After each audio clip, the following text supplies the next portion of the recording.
Welcome to Tag Team Thursday. Thank you to Rod, Just a Rican and his comics, John, John's Comics with Kids, and Old Wolf for kicking things off.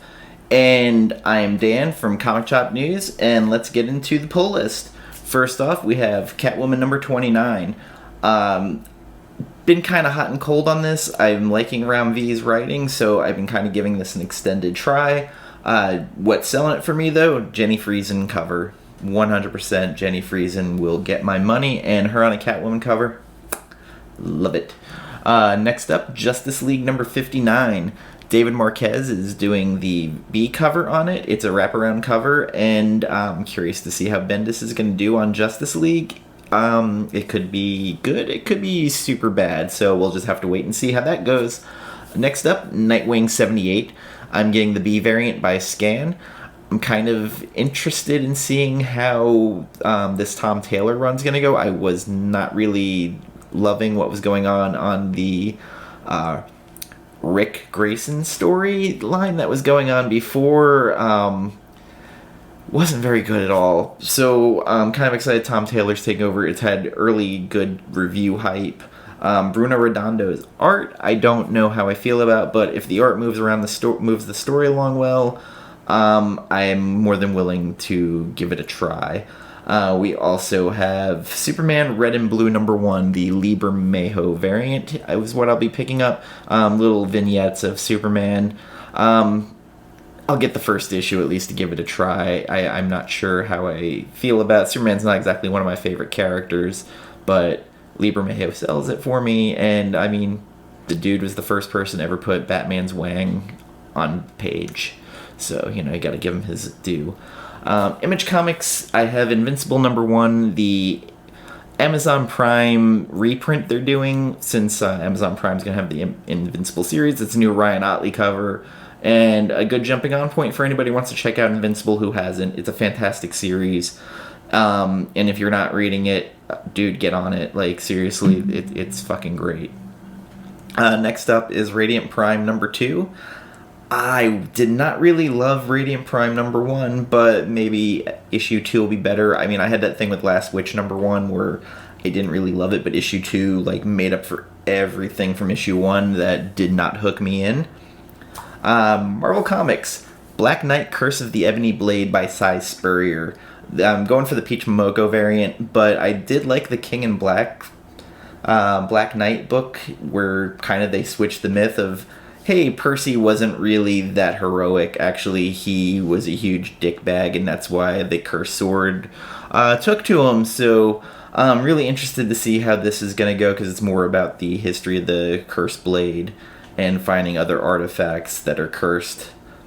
Iron Fist, Heart of the Dragon number 3. I'm not a huge Iron Fist fan, but I've really been liking this, and it's going to be in Wakanda with facing Okoye, if I recall. A couple of books I don't buy normally, but I'm buying because of the Jen Bartel covers. The first one up here is Iron Man number 7 with a Hellcat cover by Jen Bartel. Jen Bartel's art's great. The She-Hulk cover on Avengers this past 2 weeks ago was amazing. We also have King in Black Spider-Man number 1. I'm still picking up all these King in Black tie-ins, all hoping that they're as good as the Thunderbolts, which it's now seeming that's more like a unicorn of this. We also have Marvel number 6 of 6, the last issue, amazing Alex Ross cover. I'm a stan for the Marvel stuff, so I'm picking it up just out of nostalgia for the most part. I haven't even gone through and read them all yet, but I'm picking them up just mainly for the covers and nostalgia. Spider-Woman number 10, I kind of like this series. I'm kind of all over the place with it, but issue 10 has a Jen Bartel cover of Jessica Drew, and I'm on that 100%, picking it up. We have also Sword number 4, a series that's actually been picking up steam a little bit and getting better since it launched, so I'm excited to see where this is going. A favorite of mine currently, which when it started I did not love, Thor by Donny Cates. Issue 13 comes out. More insane Donald Blake out there just wrecking house, and I'm here for it. The last issue is just fantastic. So I'm totally 100% down for what's going on with now Valkyrie going to find Odin. X-Force number 18 comes out. I'm a little bit behind on the series, but Benjamin Percy, I've enjoyed his writing. And I'm hoping to catch up on all these books soon now that I am not doing the weekly show on Fridays anymore. I just canceled that Wednesday morning. So on to the next book. It's Boom Studios, Abbott 1973, issue 3. I am going to pick up the Raoul Allen cover. Sadly, I have not read any of these books. I hear it's good. I have them all. I just haven't gotten a chance to sit down and read them. I've been real shitty with my read pile. I've also now got most of the Milestone run that I want to read through. So I'm just burying myself more and more. Abbott also has a variant that has to be unlocked by the artist Danny, who's been doing not Homesick Pilots. It's the other Dan Waters book. Crap. Was it Coffin Bound? It might have been. Anyway, that's one of the unlocked variants for it. It looks good. The book that I'm most excited to read, because I've been loving it, from Vault Comics, we have I Walk with Monsters number 4. The Jen Hickman cover is the one I'll be picking up. And, oh my god, this book is dark. It is, I think Jennifer and I had talked about, it's kind of like Hard Candy, meets a monster book. Check it out if you haven't already. The issues are pretty easy to attain. I'm really digging it. It's a look at this girl and her trauma that went on with her family, and then looking for the man who basically killed her brother, and the guy who becomes a monster who's helping her by eating these fucking monsters. Really interesting series. Definitely check it out. Vault's got some really good stuff out. And the last book on my pull list is one that a viewer got me onto, and I read the first 2, and I was like, well, I guess I have to read the rest. So that's Savage Circus number 4, and that's from Heavy Metal. It's weird. It's a circus. It's crazy creatures. They're loose in a town now. I have not finished issue 3 yet because I just suck, but I have it. I'm picking it up. It is a thing that is going on now. Real small pull list for me, so I'm going to talk now about some of the books that I read this week. And the first one that I am going to talk about, and boy, forgive me on this one, I read Black Hammer Visions number 2 by Jeff Johns and Scott Collins. And this was trying to be a House of Mystery tale with Madame Dragonfly, and it kind of fell short. It was one of those cheesy creep show Tales from the Crypt stories. I expected a little bit better out of Jeff Johns, and it just wasn't working for me in this book, and it kind of made me a little disappointed. It's him with his Flash partner Scott Collins, and I was underwhelmed. I really was. I'm straight up gonna give this a 5.5 out of 10. It just was lacking, and it's disappointing because I like Jeff Johns' writing most of the time, and this just not in his wheelhouse, I guess. It just did not work for me at all. The art kind of, drove the story forward, but it just wasn't working for me at all. Next up, Maniac of New York number 2. Now this is a whole other side of it for me, because this 100% worked. This story was great. You start introducing you in the first page to all of these people on a train, and then saying, well, this guy was going to hand his last mortgage payment to the bank. This person's doing this, but they're all gonna die.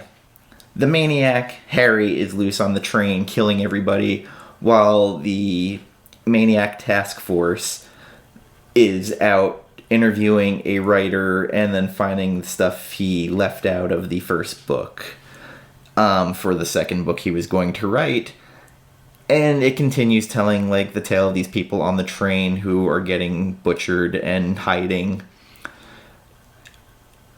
Great storytelling, like, interesting kind of, not really Zodiac, but it's kind of the legend of this killer who's been out and about. They've named Harry. This, 8.5 out of 10. Like, issue 1 had a reprint that comes out next week, I think. So check that out if you can get your hands on it. I really am enjoying this so far, and Aftershock's just been killing it lately with these books they're putting out. Another book that came out this week, Proctor Valley Road. Oof, I don't know what to think of this book. It feels like it's kind of trying to be like a Stranger Things, but in the 60s, 70s, with like wanting to go to a Janis Joplin concert. Very adult themed, but with kind of cartoony art to it. I don't know what I was expecting with the people involved, but I'm not feeling this at all. Like, I guess I went in with preconceived notions, but I did pick up the variant with by Christian Ward on this one that I very much enjoyed. I don't know what exactly its ratio was, but it was a ratio. So I picked that up, and I was very happy being able to pick that up. Unfortunately, I'm just not loving the book, and I was expecting a little bit better. But I'm going to give it a 6.5 out of 10. Like, I don't know what I was expecting, but this was not it. A little disappointed. And the piece de resistance of my reviews for this week, it is Taskmaster. Issue 4, he's in Wakanda. He's fighting Okoye. He's fighting their henchman squad, their soldiers, after insulting them. And again, he's such a schmo character, and I think I fell in love again with this character after Thunderbolts in the beginning of the series. I believe the 5th issue is going to be the last of it, and I hope it never ends. I love Taskmaster. He's become my favorite. I've always had an affinity to the character ever since I first met him when he trained the Captain America when Steve became the U.S. agent, or the captain, or whatever the hell he was calling himself. The look of him and everything, and over the years, he's just gone through so many iterations, and he is the jabroni we all need in comics right now. This book, I'm going to give it about a 7.5, 8, just because of the comedy and the stupidity of it. I can't get enough of it. Anyway, guys, thank you very much for joining me, watching me just kind of rant. And go on next to watch Brandon over at Comixkings. And then after that, you have Justin, the closer, No Good Comics. So long, take care, farewell, and I'll see you next time. Bye.